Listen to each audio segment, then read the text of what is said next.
Hello YouTube and welcome back to the Drunken Kobold. Today we are reviewing Abomination Vaults Part 2, Hands of the Devil. Hands of the Devil picks up where Runes of the Gauntlet left off. The players should have already finished exploring the first 4 tiers of the Abomination Vaults and are getting ready to move into the mid-level tiers of the vaults.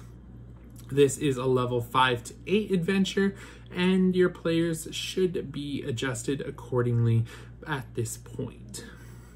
This is not going to be a spoiler-heavy video, but if you do want to see a spoiler-heavy video, I do plan on doing one after I finish reviewing the 3rd book of the series, in which I will discuss the entirety of the series from book 1 to book 3. This book does have a lot of graphic and possibly disturbing content, so if you are a game master, I highly recommend reading ahead before running this adventure and talking over some of the possibly disturbing details with your players in advance. If you are a player watching this video and are expecting some spoilers, sorry you're not going to get any, but if your game master hasn't reviewed and, had a good solid session 0 with the players about the contents of this book, I highly recommend politely pulling them aside and suggesting that they do that. Because, like I said, there is some pretty hefty content in here. In the first part of the series, we were introduced to Belcora as the big bad endgame of the series, and this book accumulates in a standoff with one of her long-running servants, a devil by the name of Uriven.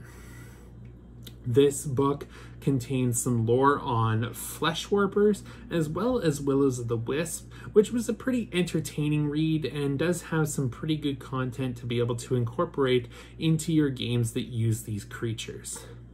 The Adventures Toolbox is really well stacked and has some items that are tied into the history and lore surrounding Otari by belonging to Otari's founders.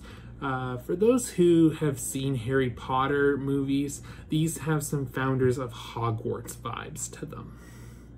There is a handful of new magic items, which are pretty good to add to your homebrew campaigns, but definitely feel at home in this campaign series.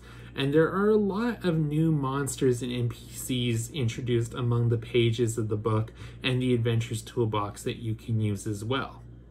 This book also makes really good use of Bestiary 1 and Bestiary 2, so do recommend picking those books up if you haven't already by the time you're jumping into this series. Well, that is all that I am going to discuss, because I feel getting into it more so is going to get pretty spoiler heavy. But like I said, there is going to be a spoiler heavy video for all 3 books once all 3 basic reviews are done. This is a very, very well written book, so I gotta give Vanessa Hoskins a lot of props for her writing in this book. It definitely lives up to the expectations, or possibly, depending on your opinion, exceeds the expectations that were laid down by the first book of the series.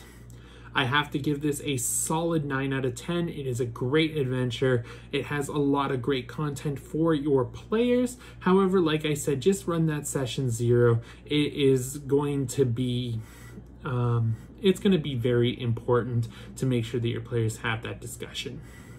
For those of you who have played the Abomination Vaults, what do you think of this review? Let me know in the comments down below. If you feel I deserved it, please leave a like and consider subscribing. In the meantime, cheers and may your rolls be with you.